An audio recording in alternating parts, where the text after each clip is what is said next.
नमस्कार, मैं अमृतेश कुमार और आप देख रहे हैं द एक्टिव मीडिया। अभी मैं बक्सर जिला के डुमरांव में मौजूद हूं और डुमरांव के एक चर्चित डॉक्टर एक्स के सैनी जी हमारे साथ मौजूद हैं और बिहार में हाल ही में सवर्ण आयोग बनाया गया है। इसी मुद्दे को लेकर हम बात करेंगे कि क्या सवर्ण आयोग सही है या गलत है। स्वागत है सर हमारे चैनल में।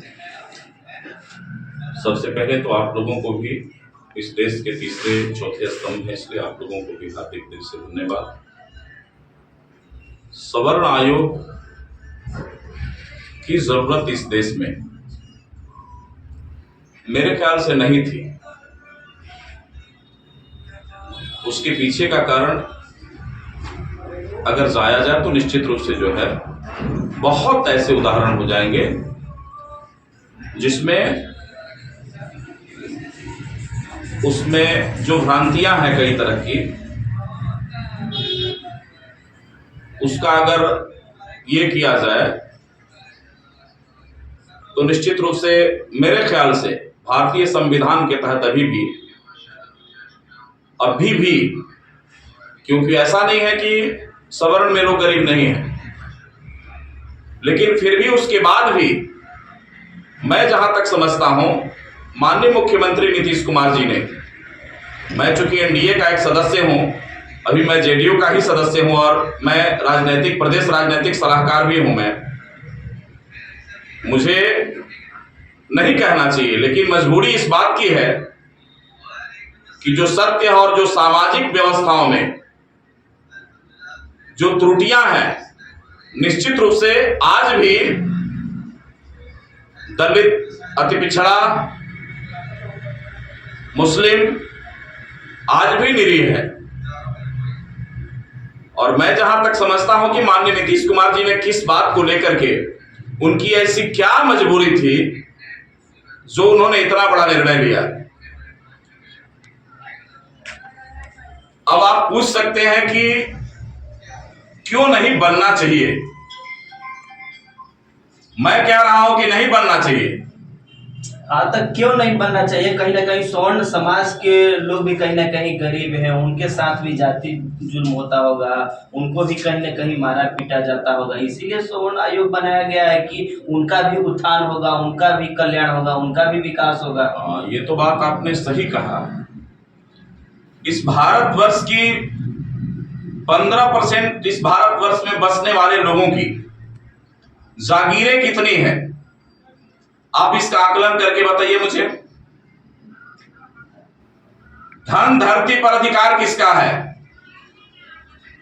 नौकरियों पर अधिकार किसका है? हमसे हमारे नौनिहालों के अधिकारों को छीन किसने लिया? मनुस्मृति में जैसा कि एक शास्त्र आया है और आया था जो लुप्त की कगार पे पहुंचा हुआ था, जिसमें कुछ भ्रांतियां हैं और उसी भ्रांतियों के चलते हम किसी शास्त्र के विरोधी नहीं हैं, अपितु उस शास्त्र में जो गलत बातें लिखी गई है निश्चित रूप से मैं उसका विरोधी हूं। मैंने बोला कि ये आयोग का गठन नहीं करना चाहिए, इसके पीछे का राज है और वो सबसे बड़ा राज ये है कि इस भारतवर्ष में 15% बसने वाले लोगों के लिए 10% आरक्षण है और राष्ट्रपति भवन से लेकर के डीएम के कार्यालय तक गरीब की नौकरियों पर भी किसका कब्जा है, एनालिसिस करें पत्रकार साहब आप लोग। और क्या कहते हैं, सूचना के अधिकार के तहत आप लोगों के अंदर अगर वो क्षमता है तो सूचना के अधिकार के अंदर राष्ट्रपति भवन से लेकर के प्रधानमंत्री भवन से लेकर के इस पूरे देश में जिलाधिकारी के कार्यालय तक में भी नौकरियां किसके हाथ में है? कुंडली मार के कौन बैठा हुआ है? मैं आपको उसके बाद जवाब दूंगा। समाज के लोग पढ़ रहे हैं, लिख रहे हैं और एग्जाम क्लियर कर रहे हैं, तो वो नौकरी नहीं करेंगे तो आप करिएगा। हाँ, ये भी बात आपने ठीक ही कहा, सच में होना भी चाहिए, क्योंकि 500 एकड़ की काश्तकारी किसी दलित गरीब के बेटे के पास है। क्या कहते हैं, इस भारतवर्ष की जागीरों पर, धन धरती पर, इस भारतवर्ष के जो रियल भारतवासी है, मूल निवासी, उनका अधिकार है। आप इस बात को सुदूर इलाके में जाकर पत्रकार साहब देखिए, देहाती इलाकों में रहने को घर नहीं, सोने को बिस्तर नहीं, अपना खुदा है रखवाला। ये स्लोगन एक गीत के माध्यम से किसी ने लिखा था। आज झुग्गी झोपड़ियों को, गरीब सुदूर इलाके में जाके झुग्गी झोपड़ियों को आप उसका आकलन करिए। हमसे हमारे बच्चों के पढ़ने का अधिकार, आप जानते हैं पत्रकार साहब कि जिस समय महात्मा ज्योतिबा फूले का जन्म हुआ उससे पहले इस देश में क्या व्यवस्था थी? मतलब पढ़ने का अधिकार नहीं था। अरे भाई, मैं वहीं जा रहा हूं। हमारे बच्चों को पढ़ने का अधिकार नहीं था, हमारे बच्चों को शास्त्रिक बात सुनने, करने का, कहने का अधिकार नहीं था। अरे भाई, वो तो शास्त्र की बात छोड़िए ना, हमको पानी पीने तक का अधिकार नहीं था।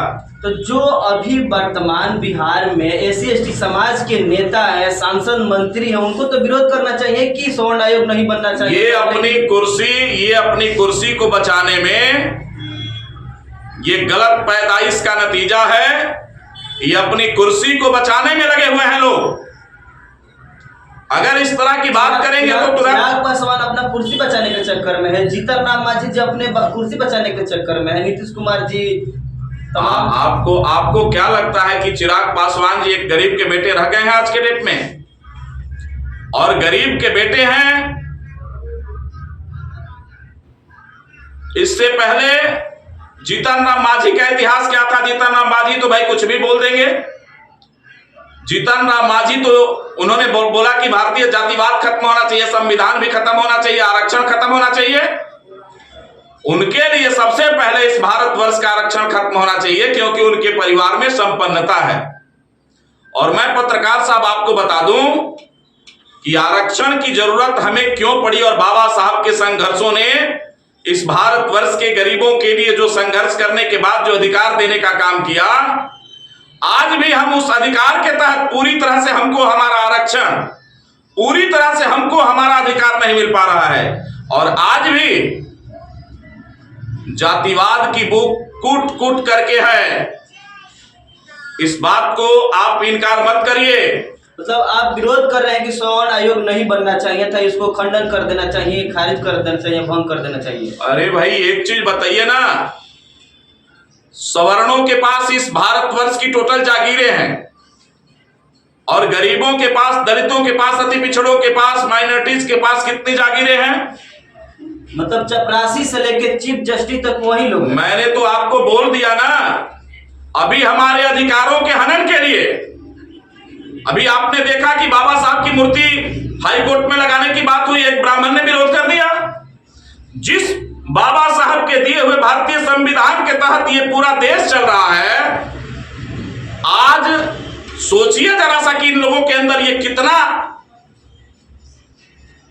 ईर्ष्या है, नफरत है, कि हमारे लोग अगर अपने बाबा साहब, अपने सपनों के भगवान की मूर्ति लगाना चाहते हैं, इस भारतवर्ष के शिल्पीकार की मूर्ति लगाना चाहते हैं, जिसके तहत ये पूरा भारतवर्ष, ये भारत का लोकतंत्र जो है जिस पर चल रहा है, इन लोगों के हाथों से इस बात का डर अब हो गया है कि भारत की जागीरें गरीबों के हाथों में होने जा रही है। क्योंकि सोशल मीडिया के जमाने में लोगों ने समझ लिया कि हमारे अधिकारों के साथ जो छलावा हुआ वो किस रूप में हुआ।